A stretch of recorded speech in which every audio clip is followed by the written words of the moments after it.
Les exercices pour bien nager le papillon. Souvent, la nage du papillon, on pense que c'est trop dur. On ne connaît pas les exercices de base pour apprendre cette nage ou pour progresser dans cette nage et on a tendance à abandonner trop vite dans l'apprentissage du papillon. Dans cette vidéo, on va voir une méthode étape par étape pour apprendre ou peaufiner sa nage du papillon et être capable d'avoir un joli papillon fluide sans te prendre la tête, sans que cet apprentissage soit difficile et paraître plus professionnel quand tu vas nager. Au programme, on va voir comment travailler tes ondulations en papillon, comment isoler ce geste et le travailler. On verra en deuxième partie de cette vidéo quel exercice facile va te permettre d'avoir une bonne synchronisation dans la nage du papillon. Aussi, on verra avec une méthode simple comment commencer à passer les deux bras hors de l'eau facilement et quel exercice va te permettre de travailler ce fameux geste du papillon très étiré sur les côtés.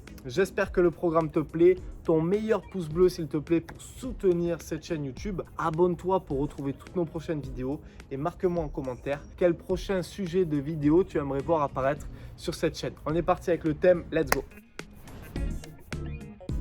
1. Les ondules, c'est un geste très important dans la nage du papillon. Tes ondules doivent partir au moins du bassin, au mieux du nombril. Et en gros, l'exercice, il est très simple. Tu vas prendre des palmes et tu vas faire des ondulations avec une planche ou un pull boy. Tu prends cette planche ou ce pull boy sous tes avant-bras comme ça. Tu vas placer ta bouche sous l'eau et tu vas souffler avec ta bouche. Et tu vas faire simplement des mouvements ondulatoires. Et tu vas t'exercer sur cet exercice jusqu'à que tu sois à l'aise avec tes ondulations. Une fois que tu es parfaitement à l'aise avec tes ondulations avec les palmes, tu feras la même chose sans les palmes. Comme ça, tu seras capable de saisir le geste avec palmes pour une petite aide et sans les palmes pour te rapprocher au mieux de la nage complète. Aussi, tu peux t'amuser à pousser au mur et faire les plus longues coulées possibles pour vraiment saisir le mouvement des ondulations. Tu peux faire cet exercice avec palme et sans palme.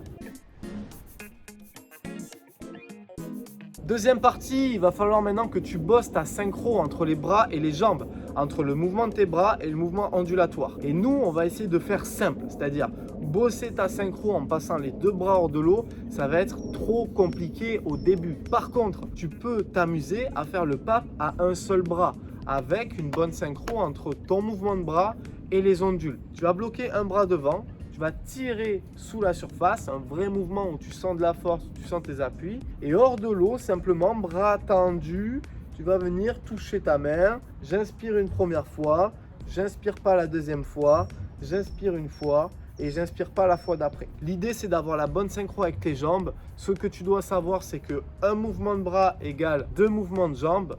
Un premier mouvement au moment où tu vas pousser, un deuxième mouvement de jambe, d'ondulation, au moment où tu vas poser le bras devant pour marquer un temps d'arrêt. Effectue cet exercice, sois à l'aise avec cet exercice. Tu peux le faire pendant 200 mètres, 25 bras droits, 25 bras gauche, 25 bras droits avec les palmes. Et pendant 200 mètres, 25 bras droits, 25 bras gauche, 25 bras droits, 25 bras gauche sans les palmes. Il te permettra de saisir et comprendre davantage la synchro que tu dois avoir dans la nage du pape. Et en plus, tu vas t'éclater pendant cet exercice. Troisième exercice, troisième thème, c'est le pape 1-1-1. Tu vas faire un mouvement bras droit, tu peux inspirer.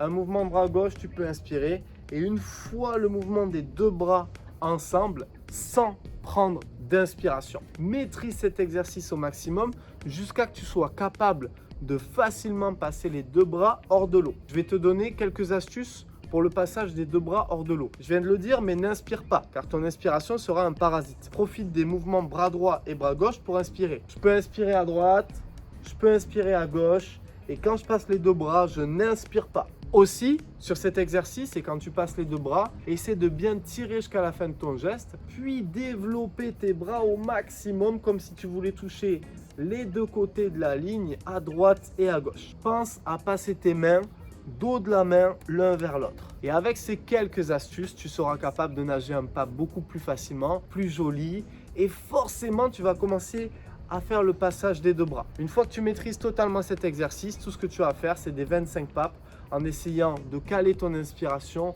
en rentrant la tête avant les bras. Mais ça, ce sera le sujet d'une prochaine vidéo. N'oublie pas de t'abonner pour retrouver la vidéo dont je te parle et toutes nos autres vidéos sur YouTube. Ton pouce bleu si cette vidéo t'a plu et bien sûr, n'oublie pas, le club en ligne, 10 étapes pour un crawl parfait. C'est une trame pédagogique que j'ai fait spécialement pour toi qui va te permettre d'avoir un crawl parfait en 10 étapes que tu peux suivre en 10 semaines. 10 semaines de travail pour une nage parfaite. Le lien est dans la description. Je te dis à très bientôt, c'était Malcolm. Ciao!